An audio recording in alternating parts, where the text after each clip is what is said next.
భారీ వర్షాలు, విరిగిపడుతున్న కొండ చర్యలు ఉత్తరాఖండ్లో సహాయక చర్యలకు సవాలుగా మారాయి. ధరాలికి వెళ్లే రోడ్లన్నీ మూసుకుపోయాయి. డజన్ల మంది పర్యాటకులు పలుచోట్ల చిక్కుకుపోయారు.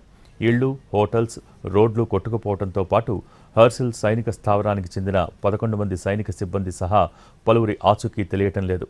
నిన్న ధరాలిలో 2 మృతదేహాలను వెలికితీయగలిగారు.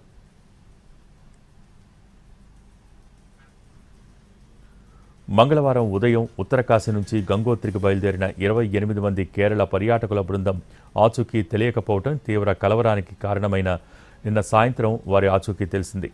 బస్సుతో పాటు మార్గంలో చిక్కుకుపోయి ప్రాణాలతో సురక్షితంగానే వారు ఉన్నారని తెలిసాక యంత్రాంగం ఊపిరి పీల్చుకుంది.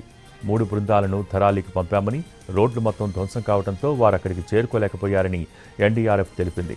మంగళవారం 27 మిల్లీమీటర్ల వర్షపాతమే నమోదైందని, మేఘ విస్ఫోటనానికి, మెరుపు వరదలకు దారితీసేంత తీవ్రత దీనికి లేదని నిపుణులు చెబుతున్నారు.